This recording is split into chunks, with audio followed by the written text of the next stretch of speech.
کاروان دعوت قرآن و حدیث مرکز جمعیت اہل حدیث پاکستان۔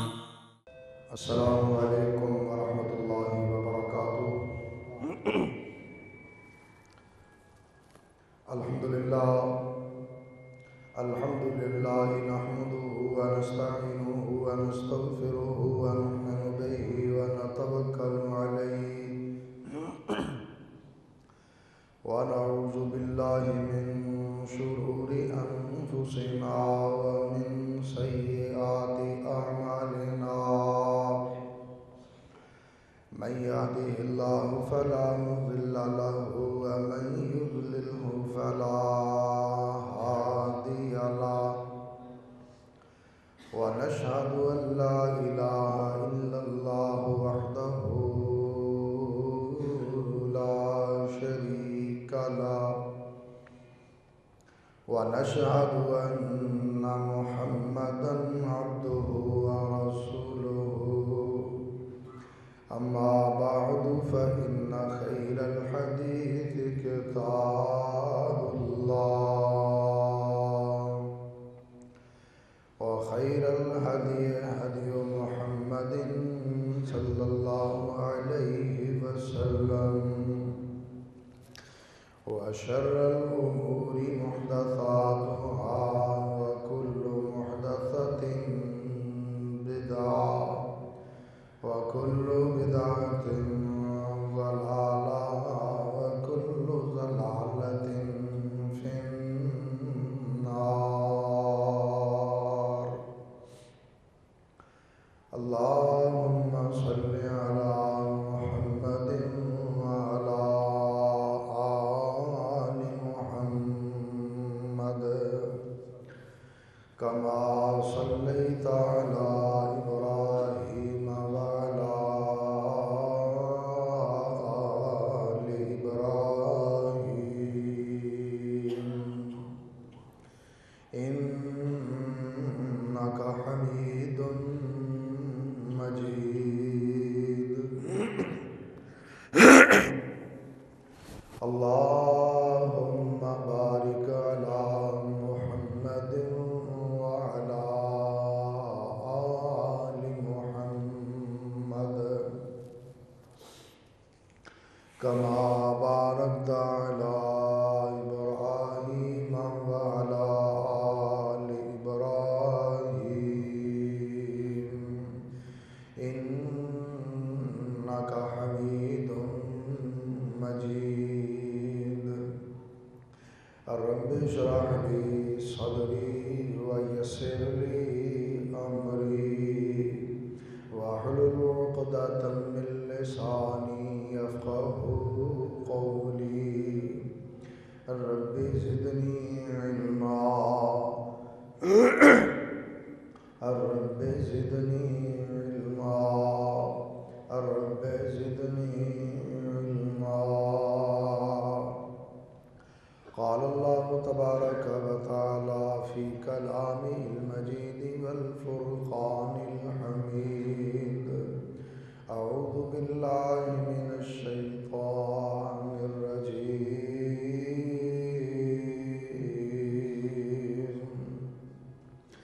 بسم الله الرحمن الرحيم۔ كنتم خير أمة أخرجت للناس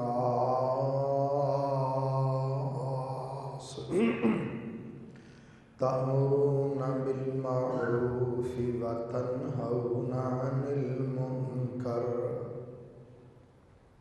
صدق اللہ العظیم وصدق رسولہ النبی الکریم۔ ہر قسم کی حمد و ثنا، کبریائی، بزرگی اور برتری اللہ احکم الحاکمین ارحم الراحمین مالک یوم الدین کے لیے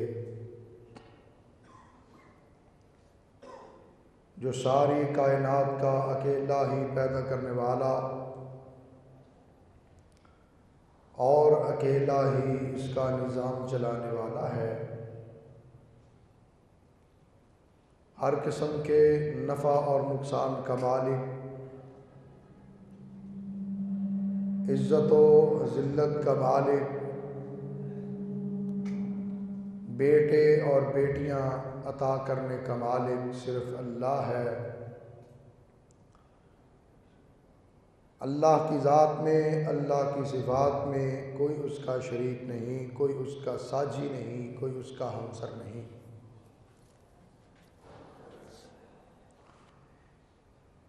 اللہ کی حمد و ثنا کے بعد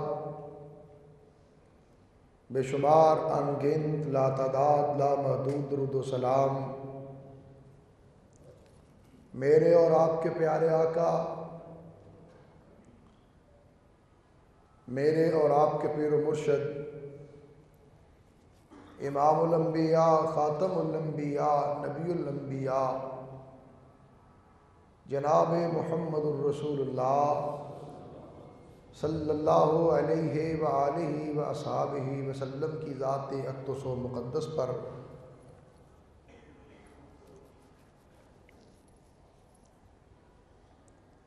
کہ جنہیں کائنات کے رب نے اہل کائنات کی ہدایت اور رہنمائی کے لیے رحمت کائنات بنا کر مبعوث فرمایا۔ اس کے بعد کروڑوں رحمتیں ہوں حضرات صحابہ کرام، ازواج مطہرات، ائمہ اہل بیت، سلف صالحین اور ہمارے والدین پر۔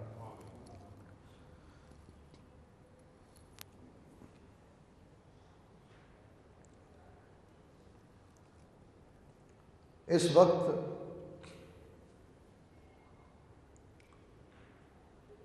دنیا کے جو حالات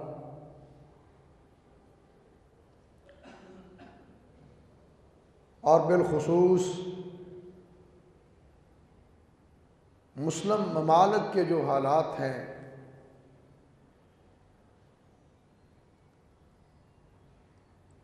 وہ اس راہ پر ہے کہ جس راہ پر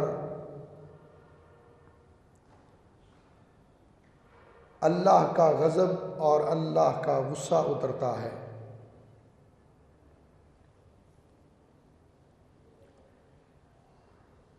ہم اس ڈگر پہ چل رہے ہیں کہ جس پر چلنے والے کی دنیا بھی تباہ ہو جاتی ہے اور آخرت بھی تباہ ہو جاتی ہے۔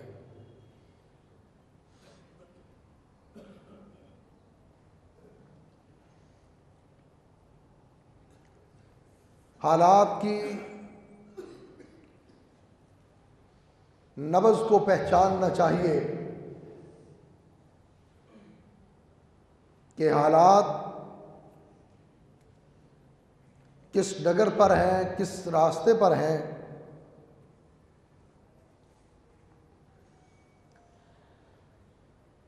اور پھر اس کو دیکھ کر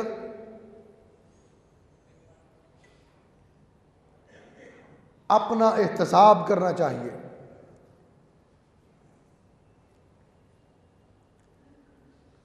سب سے پہلے اپنا احتساب، پھر اپنے علاقے کا، شہر کا، ملک کا احتساب۔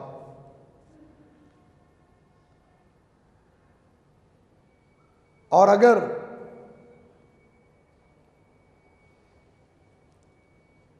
خود احتسابی کا عمل شروع ہو جائے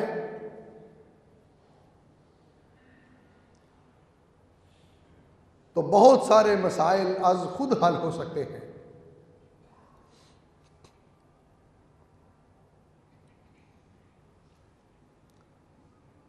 رب ذوالجلال نے جو فریضہ اس امت کو عطا کیا، امر بالمعروف اور نہی عن المنکر کا،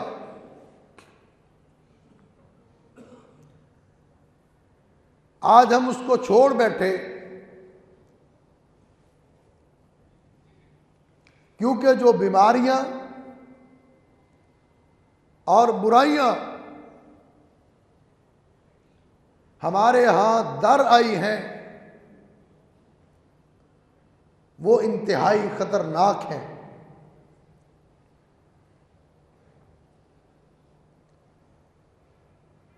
اسلام کے خلاف سازشیں، مسلمانوں کے خلاف سازشیں،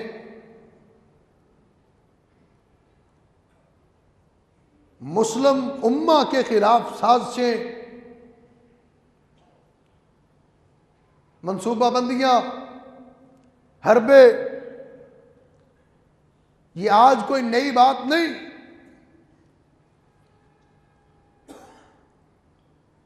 پہلے دن سے ہی اسلام اور پیغمبر اسلام کو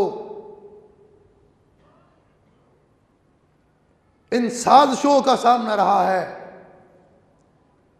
ان حربوں کا سامنا رہا ہے۔ پہلے دن سے ہی اللہ کے پاک پیغمبر جناب محمد الرسول اللہ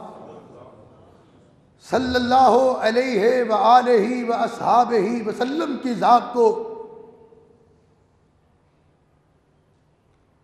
آپ کی دعوت کو، آپ کے پیغام کو، آپ کے نظریے کو، آپ کے منہج کو نشانہ بنایا جاتا رہا، اذیتیں دے کر، تکلیفیں دے کر، الزامات لگا کر، گھر سے نکال کر، قاتلانہ حملے کر کے، کون سا ایسا دکھ، کون سی ایسی مصیبت اور پریشانی ہے کہ جس کا سامنا کونین کے تاجدار مکہ کے در یتیم نے نہ کیا۔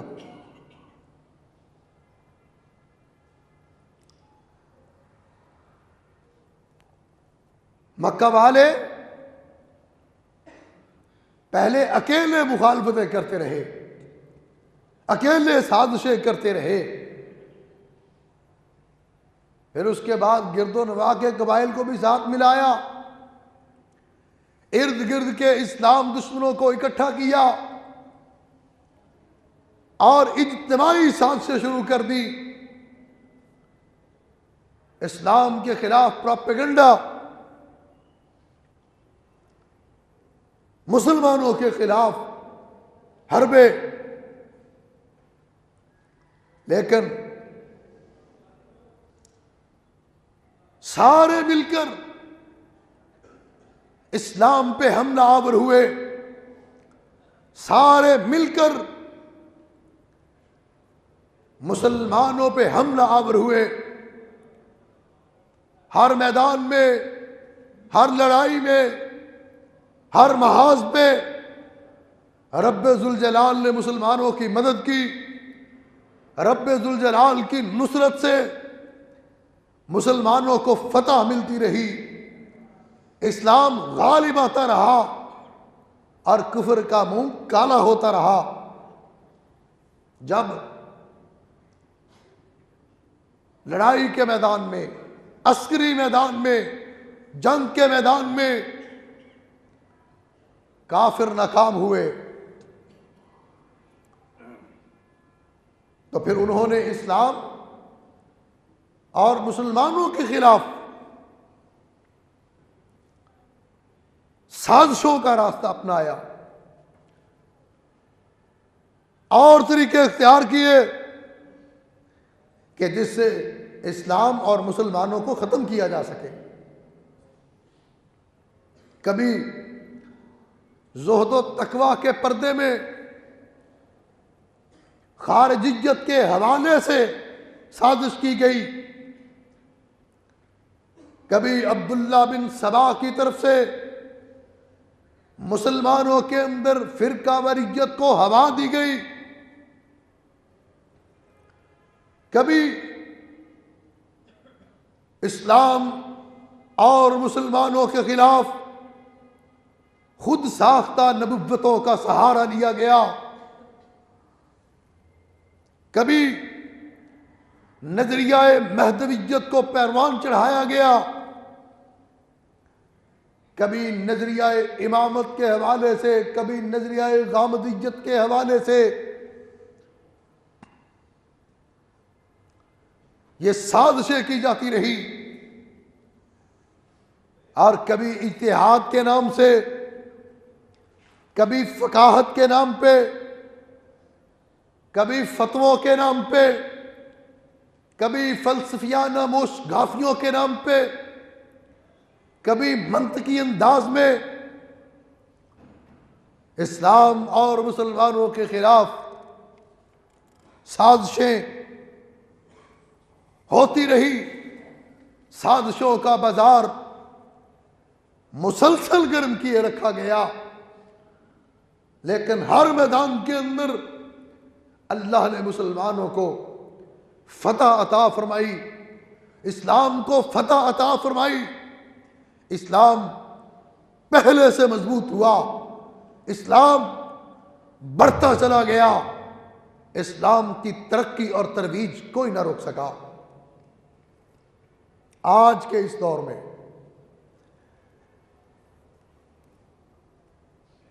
سازشوں کے نئے رخ اختیار کیے گئے،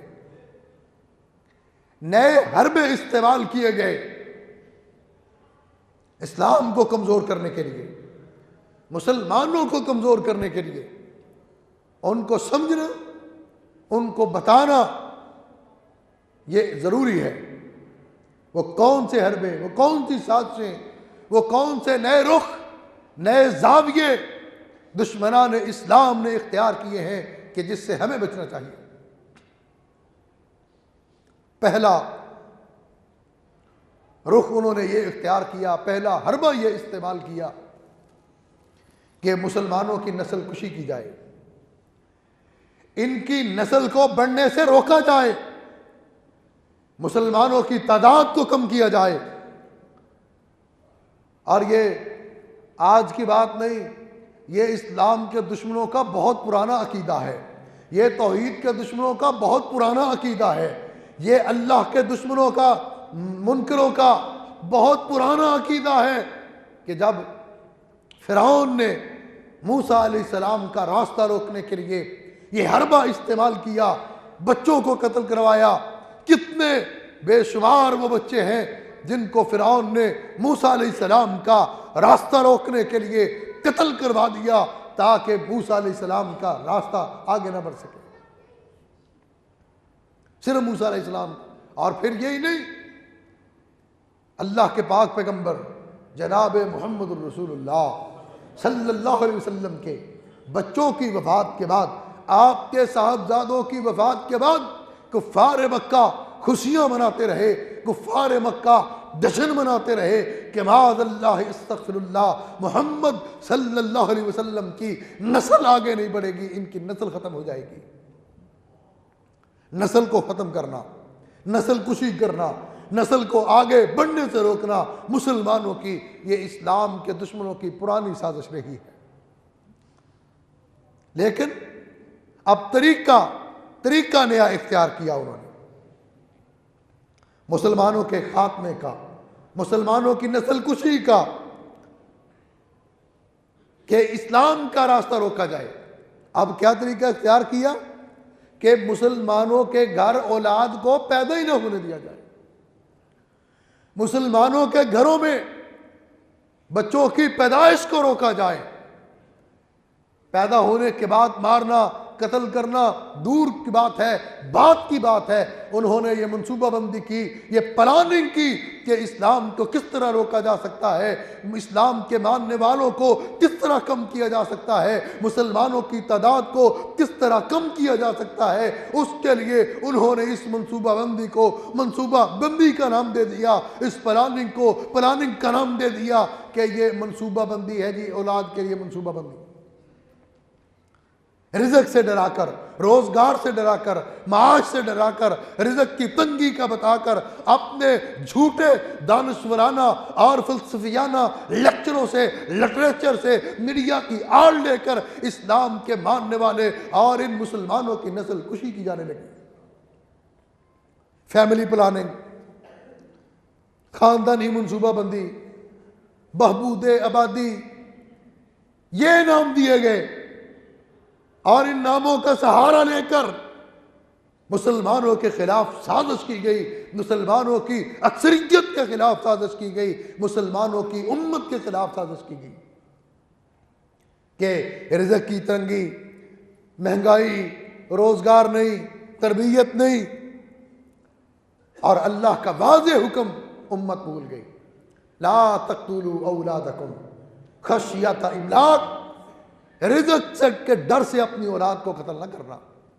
رزق کے ڈر سے، تم کون ہوتے ہو اپنی اولاد کو قتل کرنے والے؟ رزق دینے والا اللہ، رازق اللہ، رزاق اللہ، جو جانوروں کو رزق دیتا ہے، جو ناپاک اور نجس مخلوق کو اس کا رزق پہنچاتا ہے، وہ مسلمانوں کو، وہ انسانوں کو کیا رزق نہیں دیتا؟ ہم نے جب اپنا رازق اور رزاق انگریزوں کو سمجھ لیا، امریکہ کو سمجھ لیا، برطانیہ کو سمجھ لیا، تو پھر ہم نے ان کی پلاننگ اور منصوبہ بندی پر عمل شروع کر دیا۔ لیکن قرآن نے کہا وَفِي السَّمَاءِ رِزْقُكُمْ، تمہارا رزق امریکہ میں نہیں، تمہارا رزق برطانیہ میں نہیں، تمہارا رزق یورپ کے اندر نہیں، تمہارا رزق اس زمین پر نہیں ہے۔ وَفِي السَّمَاءِ رِزْقُكُمْ، تمہارا رزق اللہ نے آسمان پہ مقرر کیا ہے۔ رزق کے خزانے، رزق کے ڈپو زمین پر نہیں، آسمان پر ہے۔ یہ رزق کے ڈپو، رزق کے خزانے اللہ نے زمین پر رکھے ہی نہیں۔ ان سازشوں کا اللہ کو پتا تھا، یہ پلاننگ، یہ منصوبہ بندیاں، لیکن رزق سے ڈر کر ماؤں کی کوکھ میں بچوں کا قتل، پیدا ہونے سے پہلے قتل، پیدا ہونے سے پہلے نسل کشی، رزق کے ڈر سے۔ اور آج یہ غیر مسلم اپنی نسل کو بڑھا رہے ہیں اور مسلمانوں کی نسل کو ختم کر رہے ہیں۔ یہ جتنی پلاننگ، یہ جتنی منصوبہ بندی، یہ جتنی بہبود آبادی یہ مسلم ممالک کے اندر آپ کو نظر آئے گی، یہ کافر ملکوں کے اندر، اسلام کے دشمن ملکوں کے اندر یہ نظر نہیں آتی۔ اسرائیل کے اندر یہ فیملی پلاننگ نہیں ہے، اسرائیل کے اندر یہ منصوبہ بندی نہیں ہے، اسرائیل کے اندر یہ بہبود آبادی کے نام پہ ڈرامہ نہیں ہے، بلکہ میں بتانا چاہتا ہوں کہ یہودیت کے اندر جو عورت 12 بچے جنم کرتی ہے، اس کے لیے باقاعدہ تقریب منعقد کی جاتی ہے، اس کے سر پہ سونے کا تاج سجایا جاتا ہے، اس کو سونے کا تاج پہنایا جاتا ہے کہ اس نے یہودیت کے اکثریت کے لیے، یہودی نسل کو بڑھنے کے لیے ایک بڑا کردار ادا کیا ہے۔ یہودیوں کی تعداد بڑھے، ان کی نسل بڑھے، وہ ان کو انعامات دیں اور تمہیں رزق سے ڈرائیں۔ اسلام دشمنوں کا یہ حربہ ہر مسلمان کے گھر تک پہنچا، ہر گھر پہ دستک دی، ہر گلی کے اندر، محلے کے اندر فیملی پلاننگ کا شعبہ قائم کر دیا گیا۔ حالانکہ یہ فیملی پلاننگ والے، ان کے ذمہ داران، ان کے افسران اور یہ حکومتی ادارے، یہ محکمے سارے جانتے ہیں ان کو فنڈنگ دینے والی کون سی این جی اوز ہیں، کون سے ادارے ہیں جو فیملی پلاننگ کے نام پر ان کو فنڈنگ دے رہے ہیں، ان کو فنڈ مہیا کر رہے ہیں، اور ان کا مقصد سوائے مسلمانوں کی نسل کشی کے اور نہیں، ان کا مقصد سوائے مسلمانوں کی نسل ختم کرنے کے اور کوئی نہیں، ان کا مقصد سوائے مسلمانوں کی اکثریت کو اقلیت کے اندر بدلنے کے اور کوئی نہیں ہے۔ کافر، غیر مسلم، اللہ کا باغی، اس کے پاک پیغمبر کا منکر مسلمانوں کا خیر کا ہو، مسلمانوں کی بہبود کے لیے سوچے، مسلمانوں کی فلاح کے لیے سوچے، یہ کیسے ہو سکتا ہے؟ یہ نہیں ہو سکتا۔ اکثریت کو اقلیت کے اندر بدلنے کی کوشش کی جا رہی ہے۔ آپ جانتے ہیں پاکستان بنا اس وقت کیا طے ہوا تھا؟ جو مسلم اکثریت کے علاقے ہیں وہاں پر ایک الگ ملک مسلمانوں کے لیے بنا دیا جائے، اور اگر کیا میں پاکستان سے پہلے ان علاقوں کے اندر مسلمانوں کی اکثریت نہ ہوتی آج پاکستان نہ ہوتا؟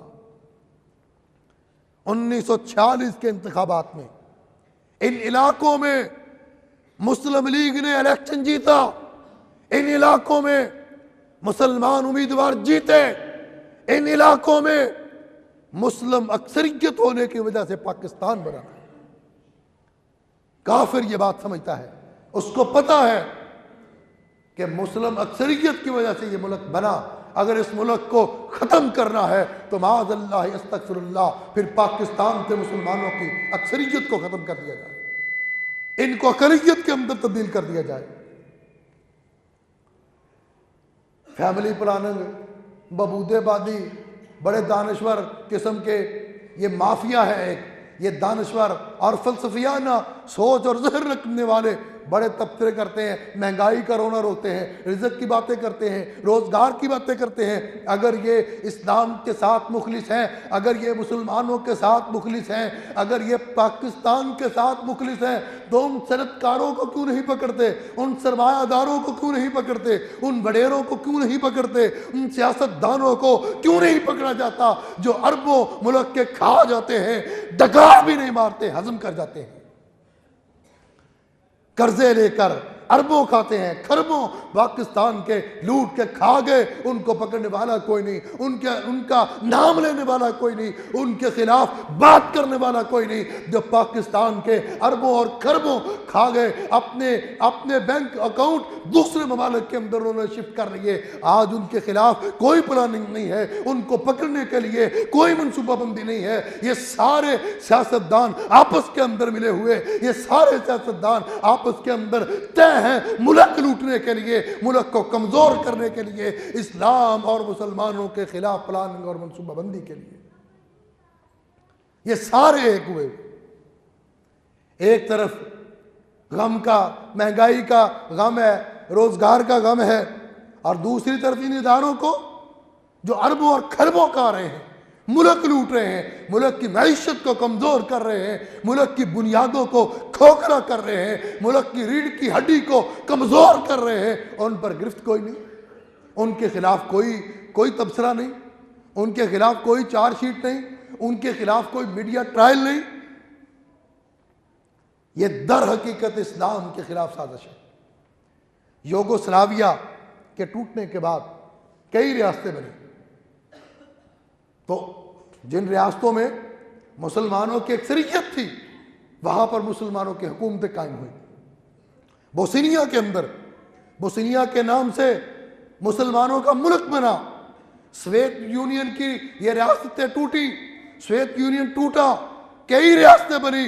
اور کئی اسلامی ملک وہاں پر مارز وجود میں آئے، کئی مسلم ریاستیں بنی، اس لیے کہ وہاں پر مسلمانوں کی اکثریت تھی۔ آج کشمیر کا مسئلہ کیوں لٹکا ہوا ہے؟ آج کشمیر کا مسئلہ کیوں رکا ہوا ہے؟ صرف اس لیے کہ 1948 کے اندر اقوام متحدہ نے یہ قرارداد پاس کی تھی کہ اس کا فیصلہ اکثریت کے فیصلے کے مطابق کر لیا جائے۔ اکثریت کہہ دے ہم نے ہندوستان کے ساتھ رہنا ہے، کشمیر کو ہندوستان کا علاقہ بنا دو، اکثریت کہہ دے ہم نے پاکستان کے ساتھ رہنا ہے، کشمیر کو پاکستان کے ساتھ ملا دو۔ آج دنیا خاموش ہے، امریکہ خاموش ہے، اقوام متحدہ خاموش ہے، کشمیر کا مسئلہ حل نہیں کیا جا رہا، اس لیے دنیا کو پتا ہے کہ کشمیر کے اندر اکثریت مسلمانوں کی ہے، کشمیر کے اندر اکثریت لا الہ الا اللہ محمد الرسول اللہ پڑھنے والوں کی ہے۔ جب بھی فیصلہ ہوگا، جب بھی اس پر اعلان ہوگا، انشاءاللہ کشمیر پاکستان کا حصہ بنے گا، کشمیر پاکستان کا ٹکڑا بنے گا۔ کل بھی ہمارا دعویٰ تھا کہ کشمیر ہمارا ہے، انشاءاللہ قیامت تک یہ دعویٰ قائم رہے گا کہ کشمیر ہمارا ہے، اس لیے کہ وہاں پر اکثریت مسلمانوں کی ہے۔ اور آج یہی سازش ہے ان خطوں میں، ان علاقوں میں، ان ملکوں میں، ان شہروں کے اندر کہ مسلمانوں کی اکثریت کو ختم کرو، مسلمانوں کی اکثریت کو اقلیت کے اندر تبدیل کرو۔ آج امریکہ کے اندر یہودی بلبلا رہے ہیں، رو رہے ہیں، چیخ رہے ہیں، دھاڑے مار رہے ہیں، کس لیے؟ کہ کل تک یہودیت امریکہ کا دوسرا بڑا مذہب تھا، عیسائیت کے بعد عیسائیت پہلے نمبر پر تھا اور یہودیت مذہب یہ دوسرے نمبر پر تھا، لیکن آج الحمدللہ وہاں پر عیسائیت کے بعد سب سے بڑا مذہب اسلام بن چکا ہے۔ وہاں پر یہودیوں سے زیادہ مسلمان ہو چکے ہیں، یہودی پیچھے چلے گئے، یہودی تیسرے درجے میں چلے گئے، یہودی اقلیت کے اندر بدل گئے، اور اسی طرح برطانیہ کے اندر، لندن کے اندر، یورپ کے اندر یہودیت تیسرے درجے کا مذہب بن گیا۔ عیسائیت کے بعد سب سے بڑا مذہب یورپ کے اندر بھی اسلام ہے، اور وہ دیکھ رہے ہیں اور ہم بھی دیکھ رہے ہیں۔ انشاءاللہ وہ دن دور نہیں ہے جب امریکہ کے اندر، برطانیہ کے اندر، یورپ کے اندر، ان اسلام کے دشمن ملکوں کے اندر پہلے نمبر پر اگر کوئی مذہب ہوگا، پہلے نمبر پر اگر کوئی دین ہوگا، دین اسلام ہوگا، اگر کوئی امت ہوگی تو مسلمانوں کی امت ہوگی۔ یہ تکلیف ہے ان کو، اصل یہ پریشانی ہے ان کو کہ اسلام اتنی تیزی کے ساتھ بڑھتا جا رہا ہے۔ پلاننگ کرو، منصوبہ بندی کرو ان کی، فیملی پلاننگ کرو ان کی، یہ پہلا حربہ۔ اور دوسرا حربہ کیا کہ اگر مسلمان بچہ پیدا ہو جائے، پہلے یہ ہے کہ اس کو پیدا ہونے سے روکو، حتی الامکان کوشش کرو، خرچہ کرو، پیسہ لگاؤ، ان کو لالچ دو، خوف دلاؤ، امید دلاؤ، اپنے بچوں کو روکیں۔ اگر نہیں رکتے، نہیں روک سکتے، تو پھر بچہ پیدا ہو جائے، بچہ پیدا ہونے کے بعد اس کو ایسی تعلیم دو، اس کو ایسی تہذیب دو، اس کو ایسی ثقافت دو، اس کو ایسا تمدن دو، اس کو ایسی معاشرت دو کہ وہ مسلمان ہو کر بھی اسلام کے نام پر دھبا بن جائے، کہلوائے مسلمان، نام مسلمانوں کا، ولدیت مسلمانوں کی، لیکن اس کے کام اسلام کے لیے شرمندہ ہو، کہ جس سے مسلمان شرمندہ ہو، جس سے امت شرمندہ ہو، جس سے اسلام بدنام ہو، جس سے اسلام کے نام پہ دھبے لگے، وہ تعلیم دو، وہ ثقافت دو، وہ تہذیب دو۔ اور اس کے لیے یہ فارمولہ جناب کہ جی اسلام کیا، آج نئی نسل کے ذہن میں یہ بات ڈالی جاتی ہے، میڈیا کے اندر، یونیورسٹیوں کے اندر، کالجوں کے اندر، نظام تعلیم کے اندر، نصاب تعلیم کے اندر، اور ڈراموں کے اندر، فلموں کے اندر، سوشل میڈیا پر یہ بات ان کے ذہنوں کے اندر بٹھانے کی کوشش کی جاتی ہے کہ اسلام کیا ہے، دین کیا ہے، مذہب کیا ہے، یہ نظریہ کیا ہوتا ہے، پاکستان کیا ہے، کچھ نہیں ہے، بس صرف یہ انسان ہی انسان ہے، سارا کچھ انسانیت کا نام لے کر انسانیت کو ختم کیا جا رہا ہے، انسانیت کا دھوکہ دے کر انسانیت کے خلاف سازشیں کی جاتی ہیں، دین سے دوری کے لیے، قرآن سے دوری کے لیے، سنت سے دوری کے لیے۔ اور اس ملک کے اندر کہ جس کو حاصل کرنے کے لیے ان گنت قربانیاں دی گئیں، جس کو حاصل کرنے کے لیے بچے نیزوں کی انیوں پہ تڑپتے نظر آئے، جس کو حاصل کرنے کے لیے بوڑھوں نے تلواروں کی دھاروں پہ رقص کیا، جس کو حاصل کرنے کے لیے ان عفت ماں اور بہنوں کی عزتوں کو قربان کیا گیا کہ جن کے چہروں کو کبھی آسمان نے بھی نہیں دیکھا تھا، جن کے چہرے پر کبھی سورج کی نظر بھی نہیں پڑی تھی، ان کی قربانیاں دے گئیں صرف اس لیے کہ ایسا ملک حاصل کیا جائے جہاں پر نظام چلے، یا رب کا چلے یا مدینے والے مصطفیٰ کا چلے۔ اس خواہش کے نام پر قربانیاں، اس مقصد کے حصول کے لیے قربانیاں، ان گنت قربانیاں، بے شمار قربانیاں، ہزاروں قربانیاں، لاکھوں قربانیاں دی گئیں، صرف کس لیے؟ لا الہ الا اللہ محمد الرسول اللہ کے لیے، کس لیے؟ لا الہ الا اللہ محمد الرسول اللہ کے نظام کے لیے، اس کے دستور کے لیے، اس کے منشور کے لیے کہ یہاں پر آئے یا رب کا قرآن آئے یا مدینے والے مصطفیٰ کا فرمان آئے۔ کاروان دعوت قرآن و حدیث، مرکز جمعیت اہل حدیث پاکستان۔